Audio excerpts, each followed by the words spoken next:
Sa silhouette élancée se détache désormais du paysage de la Montagne Noire. La passerelle piétonne de Mazamet relie le village médiéval d'Opoules aux vestiges de l'église Saint-Sauveur.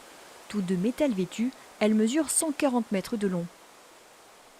Le port du casque est encore obligatoire, mais ça c'est juste parce que le chantier n'est pas tout à fait terminé. Comme vous pouvez le voir, il y a encore plein de sacs qui sont remplis de roches. En tout, il y a 42 tonnes. 42 tonnes, ça permet de tester la passerelle.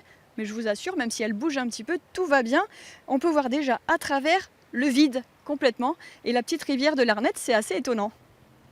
Alors vous, monsieur le maire, vous n'avez pas le vertige? Non, ça va, enfin, jusqu'à une certaine limite, mais c'est quand même assez impressionnant hein, quand on est au milieu de la passerelle avec les 70 mètres de dénivelé quand même. On a une certaine perception du vide qui nous entoure. Ouais, ouais. Alors pour l'instant, il y a encore les sacs, mais vous avez voulu une passerelle particulière qui s'est intégrée dans le paysage? Oui, ça c'était évidemment important de respecter ce magnifique environnement montagnard et végétal qu'est la Montagne Noire, l'environnement médiéval aussi du village d'Opoules, et surtout on voulait un ouvrage le plus transparent possible, donc avec des croisillons en quelque sorte les plus larges possibles pour quand même vraiment offrir ouais, l'impression du vide et puis le maximum de sensations aux visiteurs. Durant tout l'été, des ouvriers spécialisés ont travaillé sur cet ouvrage, parfois de façon un peu acrobatique. Pour réaliser les ancrages, il fallait obligatoirement savoir faire de l'alpinisme. L'hélicoptère a permis d'apporter du béton pour arrimer la passerelle.